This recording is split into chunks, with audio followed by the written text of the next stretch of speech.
In a twisted tale of madness and manipulation, Jerry hears voices urging him to kill, driving him to collect the severed heads of his victims. As he spirals deeper into his dark urges, he must confront the terrifying truth. Will he succumb to the whispers of insanity, or can he escape the nightmare he's created before it consumes him entirely? Today, I'll be recapping the 2014 horror mystery film, The Voices. So, keep your eyes wide open and stay safe. Drop a comment with your next movie request, hit that like button, and don't forget to subscribe for more recaps.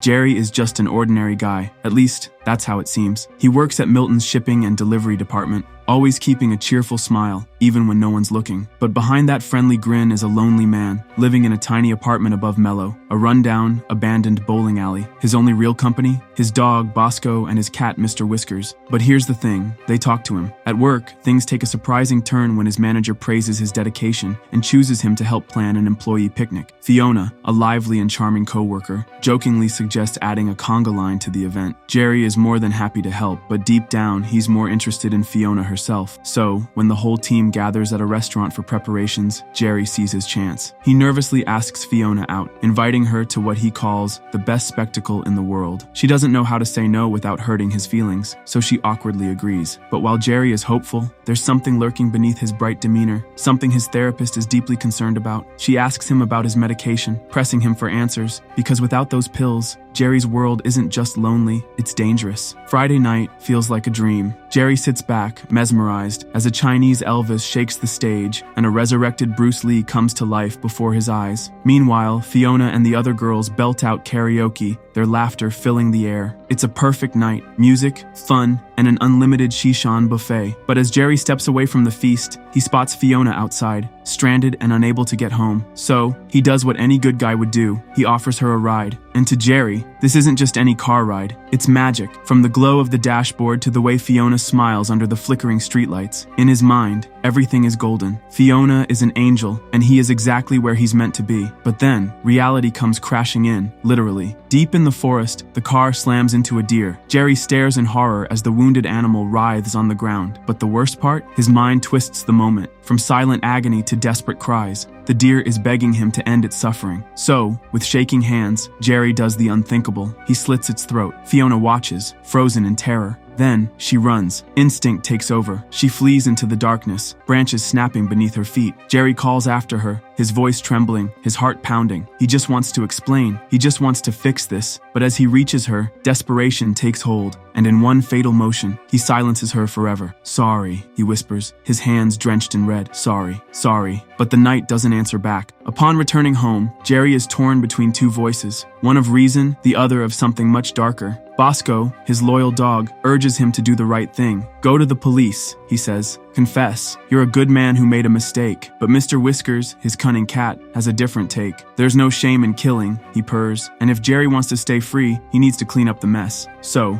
under the cover of night, Jerry returns to the woods. Fiona, once full of life, is now just a silent porcelain figure wrapped in moonlight. Carefully, he rolls her into a carpet, handling her like a fragile treasure. But the world doesn't stop for his crime. The sheriff later questions him about the car crash, and Jerry forces a nervous smile, hoping his lies hold up. At his next session, his therapist presses him about his medication, and for the first time, Jerry tells the truth. He hasn't been taking them at all. Back home, his reality continues to unravel. Fiona is no longer Fiona. She's pieces, stored in neat little Tupperware boxes. Her severed head, sitting in the fridge, staring back at him with lifeless eyes. The weight of it all finally crushes him, so he does what he swore he never would. He takes his pills. But the medicine doesn't bring peace. It brings nightmares. Visions of his past claw at his mind, from the screams to the pain, to the childhood he tried to forget. When he jolts awake in the dead of night, something is horribly wrong. The voices are gone. Bosco and Mr. Whiskers no longer speak, and when he opens the fridge, Fiona's head is no longer bright and warm. It's cold, rotting, dead. Panic grips him. He tosses the pills, terrified of a world without his beautiful illusions. And by morning, Fiona is back, her scent like baby shampoo, her smile as sweet as ever. Over breakfast, she makes a small request. She doesn't want to be alone. She wants a friend, another severed head to keep her company. Jerry hesitates. He knows he shouldn't, but then, the butterflies return, the sparklers light up his world, and the colors dance again. He tells himself he's not a slave to medication, he's free, but deep down, he knows he's still trapped, caught between Bosco's conscience and Mr. Whisker's hunger. At the end of the next day,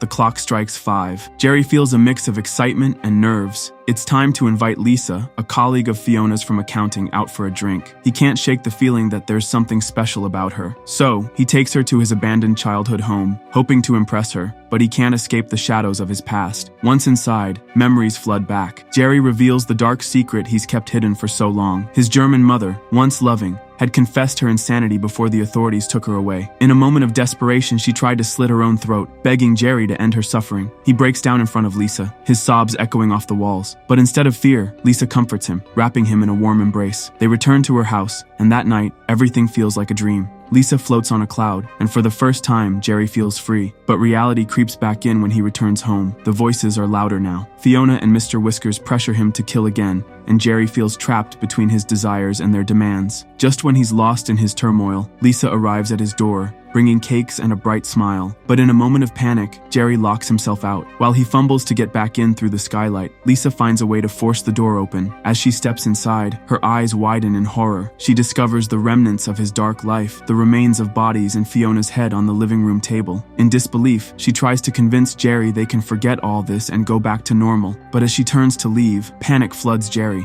In a moment of chaos, he throws her aside, and the sickening sound of a break fills the room. Her neck snaps. Now Fiona has a new companion in the fridge. But as whispers spread among their co-workers at Milton, questions begin to arise about the mysterious disappearances of Fiona and Lisa. When another colleague, Allison, ventures to mellow, Jerry can't help himself. He kills again, dismembering her body and adding her to the chilling collection in his apartment. With each new victim, the voices grow louder, filling the empty spaces of his mind, from whispers of encouragement to sinister demands. Jerry is a shadow of his former self, looking worse with each passing moment. In a desperate attempt to unload his heavy burden, he falls apart in front of Dr. Warren, his counselor, and confesses to the unspeakable killings. But instead of understanding, she reaches for her phone to call for help. Panicking, Jerry takes her hostage and drags her out into the countryside, hoping for a quiet place to sort out his chaotic thoughts. So, he keeps her close, and to his surprise, Dr. Warren calms him down, showing a level of understanding he hasn't felt in ages. It's as if 10 years of therapy has been crammed into just 10 seconds, and for a moment, he feels a flicker of hope.